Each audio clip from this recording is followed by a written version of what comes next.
გამარჯობა. დღეს ჩემი გადაცემის შტრიხების ჩაწერის დღეა.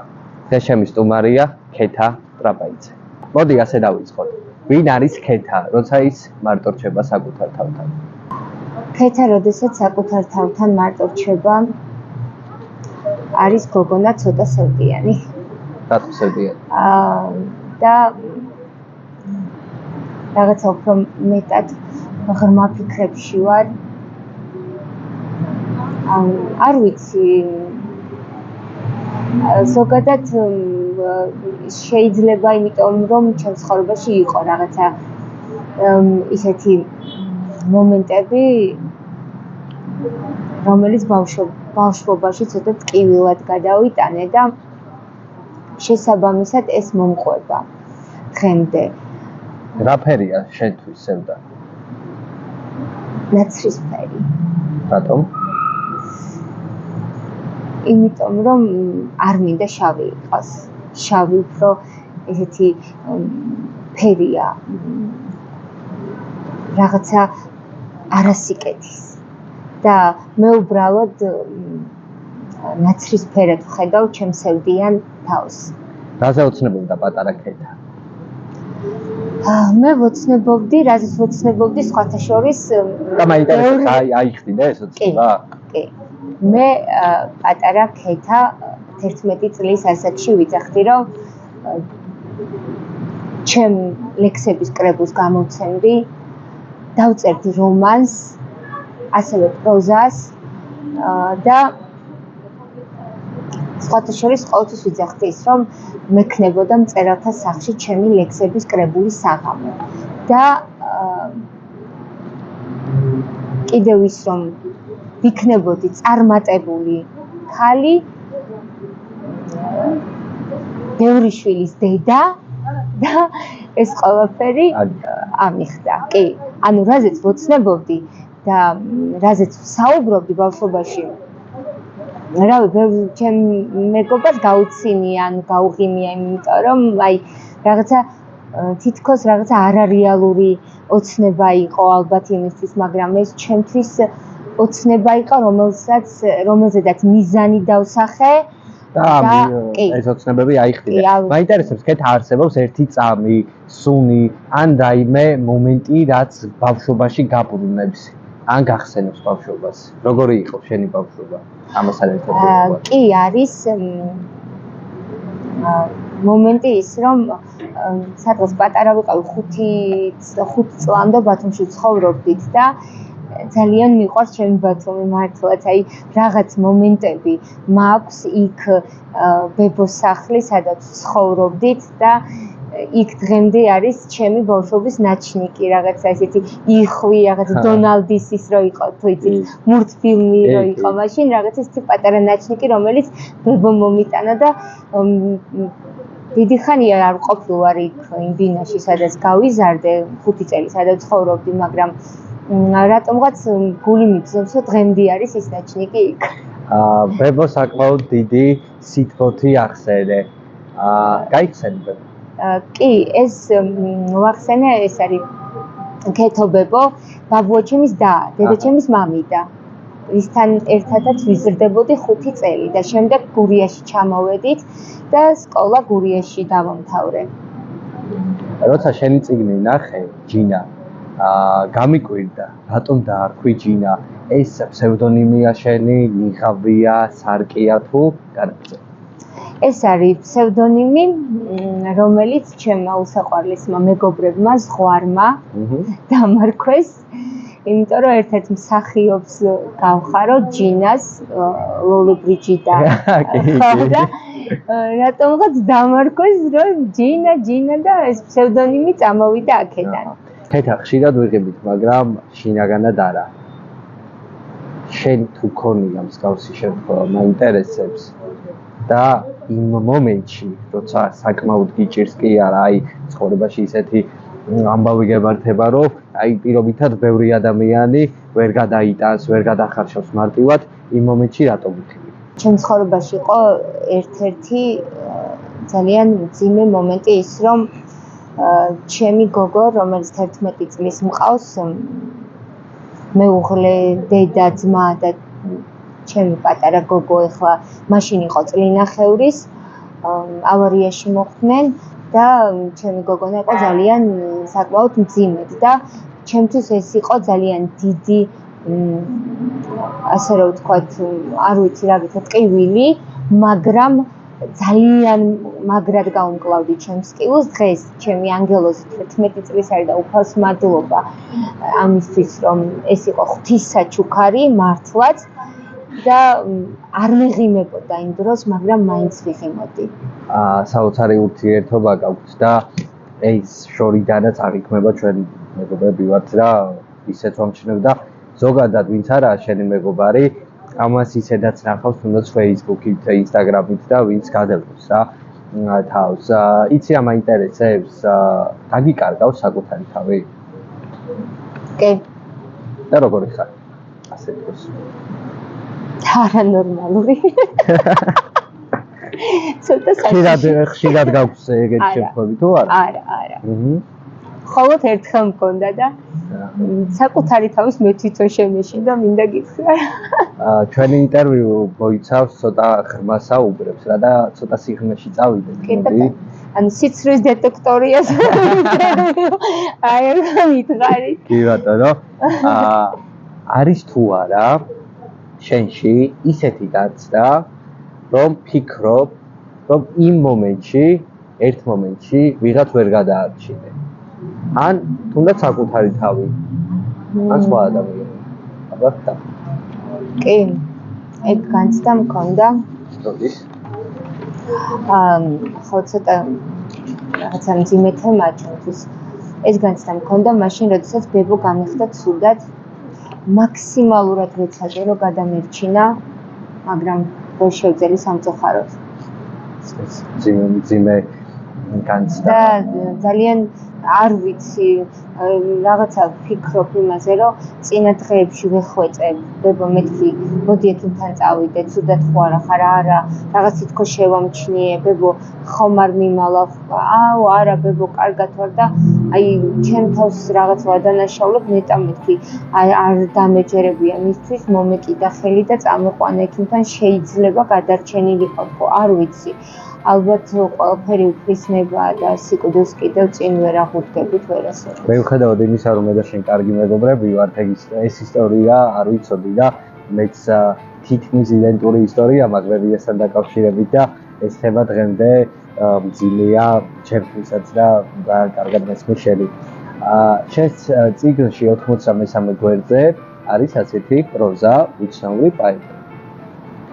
მაინტერესებს ეგ ისტორია შენ გადახდა თუ არა თავად ან რატომ გაგიჩნდა იდეა რომ დაგეწერა ეს და ჩვენს აუდიტორიას ვინც ვიყურებს მინდა ვუთხრა რომ აი წაიკითხეთ ძალიან დიდ სიამოვნებას მიიღებთ და ცოტა სევდიანია რა და მოდი მოგვიყევი მე რო წავიკითხე ცოტა აუ ეს ამოჭროთ რა მე როცა წავიკითხე ჩემთვის სევდიანი იყო ემოცია კი ნამდვილად ვინც წაიკითხა სხვათა შორის ყველა მეუბნება რომ ეს ისტორია შენ გადახვდა იმდენად რეალურად მივაწოდე მკითხველს რომ და დამაჯერებლად რომ იფიქრეს ეს ისტორია მე გადავხდა მაგრამ მინდა გითხრათ რომ ეს ისტორია მე არ გადავხდა არც არავის ჩვენთვის მოუყოლია უბრალოდ ეს არის ჩემი ფანტაზია, ჩემი ფანტაზიის ნაყოფი. რავი, რა დავარქვა, აი, ახლა რომანს უწერ, სხვათა შორის საკმაოდ მძიმე კადრები არის მანდ და ისიც რაღაც იმდენად დამაჯერებელია იმ დღეს წერდი ღამის 2 საათზე მე ძირითადად ღამე მიწევს ხოლმე მუშაობა კომპიუტერთან დღენს სამსახური იქის რაღაც ბევრი რაღაც გადარბენებზე ვარ და რაღაც ახალი გეგმები მაქვს კიდევ მე სიახლეს გაგაცნობ ხო რა თქმა უნდა და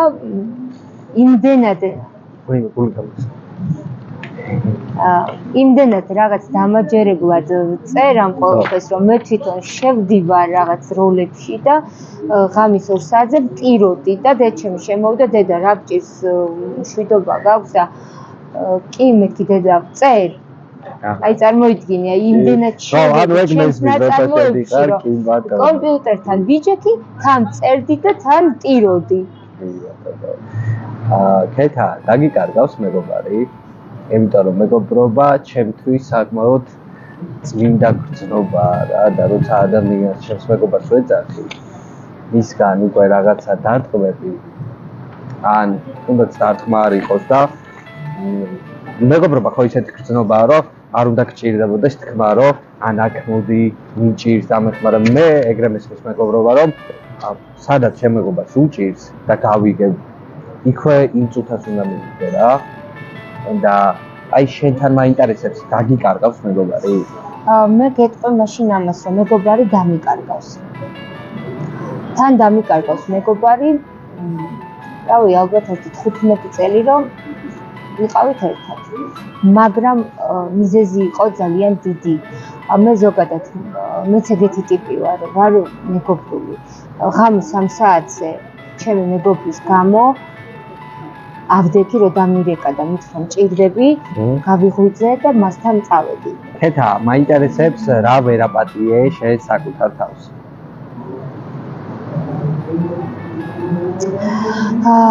ჩემ საკუთარ თავს ვერ ვაპატიე და ვერ ვპატიობ იმას, რომ ყველა ადამიანის მიმართ ვარ მინდობი.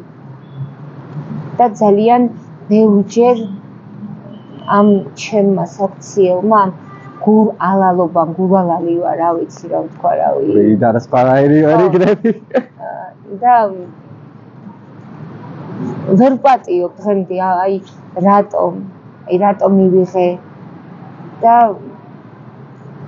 შემდეგ ამ ყველაფერს ვნანობ. ხო, მეგობრობაზე ვსაუბრობ და მოვიდა ჩვენი 4 მეგობარი. მასე მივიმაშავთ. აი, გიყვარს? ძალიან. იმიტომ რომ მე 2 ძაღლი მყავს, სახში და 1 კატა. ასე რომ ძალიან მიყვარს ცხოველები. და ჩემო ლამაზო. აი ესენი არასოდეს არ გიღალატებენ. კი, ადამიანები. და ყოველთვის აი რაღაც აი ყოველთვის დაგიცავენ და ყოველთვის აი თბილები არიან და საყვარელი. ისე რა მაგარია მეგობრობაზე ვსაუბრობდით და ჩვენი 4 მეგობარი მოვიდა. ძალიან შეყვანდა გადავიცა. მე მყავს ძაღლი 2 ძაღლი. ესა კავკასიური ნაგაზი 1 თვის.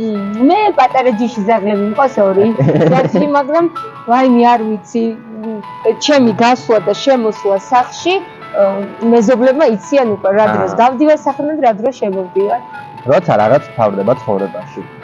ადამიანები, გამსახური, ჩვენი თავის წინა ვერსია. რა ხდება მერე?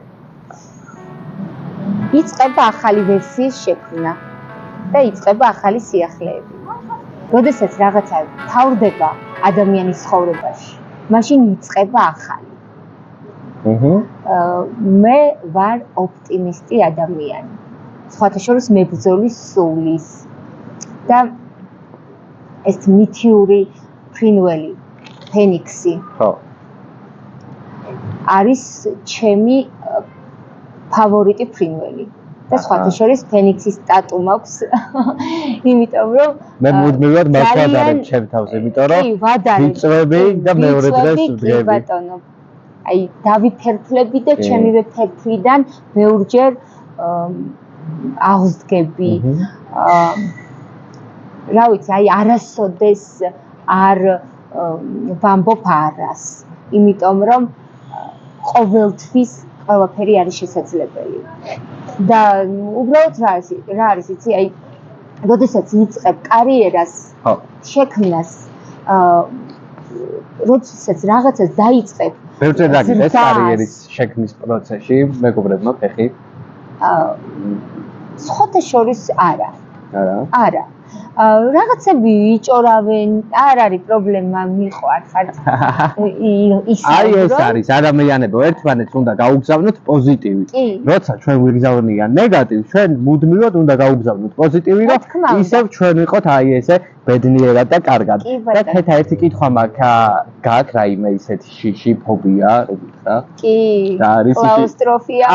მე საგერ კავარჯობა მეც აი ზუსტად ეგრე მაქვს და საჭიროა რომ მოძრაო და ეხლაც რომ გვირაბში შემოვდიოდი სასწაული ის და მემართა და მეწყო სულ რაღაც მეტროთი ვერ მგზავრობ იმიტომ რომ ვიღაცებს გონიათ რომ არ კადრულობ მაგრამ სამწუხაროდ კადრულობ მაგრამ შიში მაქვს სულ მამაუჩვენოს ვიძახი ხოლმე ჩასვლა ამოსულაზე იმ დღეს იყო შემთხვევა აი წლებია მეტროში არ ჩავსვარ და რომ სამსახურში რაღაც უბრალოდ ჩაწერა ქონდა ჩემ გოგონას და არ დაგვეგვიანებია მეტროთი უნდა წავსულიყავით და ჩავედი რა მეტროში და ამ დროს დიდუბის მეტროში მანდ ვცხოვრობ ჩავედი კარები გაიკეტა და რაღაც ბუფ ხმა და რაღაც პოლიცია მოგის რაღაცა კარები არ იღება მე დამეჭი შელეთ გამიშვი და აი რაღაც დედასკებს აი ჩხილები რა წალით მეთქი დროზე გამიშვი და აი ცუდად გავხდი რასაც ქვია რა მაგარია და ერთი და უკვე ვამთავრებთ რა აი ამ ჩვენი ინტერვიუს და მაინტერესებს როცა შენს გარშემო სამყარო ინგრეო და რისი იმედი ქონდა მაგ დროს და რას ებღაუჭებოდი რა იცი რა არის სიმართლე გითხრა სამყარო ჩემს ირგვლივ არასოდეს არ დანგრეულა არა გადავიარე ბევრი რაღაცა მაგრამ არასოდეს არ მიფიქრია ის რომ ჩემი სამყარო დამინგრიანა მაგას ხო არ ფიქრობ რომ შენს თავში იმდენად ყარი ფსიქიკა გაქვს რომ მე ვიცი რომ შენს ცხოვრებაში უმძიმესი ფაქტები მოხდა და მაინც მყარად გახარ ფერს მე უფრო ამას თორე შენაც გაიარე ბევრ ადამიანს დაუნგრევდა კი არა საერთოდ ბევრი ადამიანი საერთოდ ვერ დაიწყებდა ცხოვრებას და ვერ კი სხვათა შორის გეთახმები მაგაში მე რაღაცა იმიტომ რომ მე და შენ დიდი ხანია ვმეგობრობ და კარგად გიცნობ და აქედან გამომდინარე უფრო მეტი ვიცი შენს შესახებ და ასევე შენ ჩემს შესახებ მე გარკვეული პერიოდი საკუთარი თავი მქონდა დაკარგული ის რაც დღეს ვარ ყოველთვის მინდოდა მაგრამ ეს ჩემი ჩანაფიქრი განვახორციელე სადღაც მაქსიმუმ 3 წელია რაც დავიწყე ამ ჩემს კარიერაზე ფიქრი განვახორციელე ჩემი მიზნები და სახული აი როგორაა ცხოვრება როცა სკერზე გაგიშვებს რა მე იქიდან საერთოდ სხვა ემოციები სხვა ამოყვინთავზებოდ ხო სკერზე ვიყავი კი მაგრამ ჩემ ზუსტად მაგრამ უფრო შენ თავის უფრო მაგარი ვერსია გამოჩნდა. კი, უფრო მეტად მაგარი ვერსია შევქმენი ჩემი თავის. აი იქ სადაც აი სკერზე რომ დავეშვი, ზუსტად მაგ დავიწყე ფიქრი რომ შემექმნა ჩემი თავის საუკეთესო ვერსია და მე ეს შევძელი. მაგრამ მინდა აღვნიშნო ის რომ დამიდგნენ გვერდით ადამიანები, ვინც მართლა დამეხმარნენ. სრულიად უსასყიდლოდ და სხვათა შორის ისეთი ადამიანის დამიდგა გვერდით, რომ საერთოდ არ ველოდებდი ჩემთვის უცხო იყო, მაგრამ დღეს ის ჩემთვის ძალიან კარგი მეგობარია და ჩემთვის უსაყვარლესი ადამიანია. შენ უკვე დიდი გოგო ხარ. რას ეთყოდა დიდი ქეთა პატარა ქეთას? აი დღეის გადმოსახედიდან, აი რო გქონდა შანსიო პატარა ქეთა, აი აქ მოვიდეს და ნახო, აი რას ეთყოდი? მე ვეთყოდი პატარა ქეთას იმას რაც ჩაიფიქრე და ქონდა ოცნებები მაშინ, როდესაც პატარა იყავი. დიდმა ქეთამ მე ყველაფერი აგისრულა. შენ რას ეთყოდი პატარა ქეთას? პატარა ქეთას? პატარა ქეთას ვეთყოდი, რომ არ გაჩერდი არასდროს რა. იმიტომ რომ ამ ცხოვრებაში რაც გადაგვარჩენს, მე ვფიქრობ, რომ ეს არის მოძრაობა რა. და რაც უფრო მეტად იბრძვი იმ შენი მიზნისთვის, მიზნისკენ, პირობითად დღეს თუ არ გამოდის, მეორე, მესამე დღე გათენდება და გამოვა რა. მთავარია რომ აი ეს პოზიტიური ენერგია გასცეს, მისცეს სამყაროს და აი რომ გაიყვიდეთ, ბედნიერი იყო რომ გაგითენდა რა, იმიტომ რომ ბევრ ადამიანს საერთოდ არც უღამდება და არც უთენდება, ხო? მართალი ხარ, კი. და ზუსტად მაგას ვიძახი, ყოველთვის პოზიტიური ენერგია მიეცით თქვენს მეგობრებს, თქვენ საყვარელ ადამიანებს, მართლა მინდა ყოველს მივმართა, რომ აი და სხვათა შორის, რასაც თქვენ სხვისთვის რაღაცა გენდომება, ცუდი ცხოვრება არის კარმა. ბუმერანგია, ეგრევე დაგიბრუნდება. ბუმერანგია და კარმაა და ეგრევე უკან ბრუნდება. თუ ვინმესთვის რამე ცუდი გინდათ, დამიჯერეთ, რომ თქვენთან წამოვებ ცუდი და ასე რომ გაუშვით ჩემო საყვარელო ადამიანებო, კარგი პოზიტივი, მეტი სიხარული. გაიღიმეთ, სხვათა შორის მე ხშირად ვიღიმი და მიყვარს ღიმილი და თურმე ღიმილი ყოფილა პირველი ახალგაზრდობის წყარო. მაგიტომაც გამოიყურები ასე. ანუ ნაოჭებზე მოქმედებს ძალიან კარგად, ანუ არ გვექნება ესეთი სიბერის ნაოჭები. ბატონო. ქეთა. ამბობენ რომ ცხოვრება არის გზა. და მივდივართ პატარ-პატარა დაბიჯებით აი ამ გზაზე. რას ფიქრობ? სად მიგიყვანს შენ ეს გზა? ან სად გინდა რომ მიგიყვანოს? სიმართლე რომ გითხრა, მე მივდივარ ბილიკზე, რომელიც მე თვითონ შევქმნილი. და მხოლოდ ერთი იმედი მაქვს უფლის. და ვიცი რომ აი პატარა და დიდი ქეთა უფალს ყავს აი ესე ჩაკიდებული ხელით და აი ამ ბილიკზე მიუძღვება წინ. ქეთა, მე ვიცი რომ შენ შექმნილი მუსიკა შენი პოეზიიდან გამომდინარე, შენ თვითონ დაწერე, კომპოზიტორი შენ ხარ და ასე შემდეგ. მაინტერესებს როდის გამოვა, როდის ვნახავ საზოგადოება, იმიტომ რომ მე ვიცი რომ შენ ძალიან კარგი ხმა გაქვს, რა მომისმენია შენი სიმღერები და მაინტერესებს უკვე აი ამ ფართო აუდიტორიას, როდის აჩვენებთ აი ამ თქვენს სიმღერას. მუშაობ სხვათა შორის ჩემ სიმღერაზე. მუსიკაც ჩემია, რა თქმა უნდა, ჩემივე ტექსტზე მაქვს დაწერილი ეს მუსიკა და არანჟირებას მიკეთებს კომპოზიტორი ბატონი მერაბ მამულაშვილი. საპატრიარქოს სტუდიაში წერ ვაკეთებ არანჟირებას, მუშაობ ხმაზეც, იმიტომ რომ 25 წელი მე არ მიმღერია, რასაც ქვია სიმღერა და საბაგალოში მშვენი ვარ და მაგაში ვერ დაგეტყვი. ყველაფერი გამოვა ისე როგორც მე მინდა და ძალიან ახლო მომავალში იხილავთ ჩემ სიმღერას. ქეთა გამიხარდა რომ შენ იყავი დღეს ჩემი გადაცემის სტუმარი, იმიტომ რომ შენ ხარ ფეხბედნიერი ადამიანი. ხოდი ჩვენს აუდიტორიას რომ მიმართო რამდენიმე სიტყვით. ჩემი დევიზი არის ის რომ არასოდეს არაფერი არ არის გვიან და შენ ვინც ახლა უყურებ ჩემ გადაცემას და ხარ შემოქმედი ნიჭიერი დამიჯერეთ იბრძოლეთ ჩანაფიქრები დასახეთ და მიაღწევთ თქვენ მიზანს. მე მინდა ჩემი წიგნი აფეთქებული ბროწეულები. აუ, რა მაგარი საჩქარია. მომეცით კალამი, ჩემივე ხელმოწერით გადმოგცეთ. აი, ხარე ძალიან მიყვარხარ და ქეთა ტრაპაიძემ დაგვიტოვა და მოგმართათ. არასოდეს არაფერი არ არის გვიან. ეს იყო ქეთა ტრაპაიძე. ეს იყო გადაცემა შტრიხები, ჩვენ დავხატეთ ქეთა ტრაპაიძის შტრიხები. სექტემბრიდან უფრო სხვა ფორმატში გეპატიჟები და წარმატებები მინდა გისურვო და ჩვენს აუდიტორიას მინდა მივმართო რომ მშვიდობას გისურვებთ, ბედნიერად იყავით. დროებით.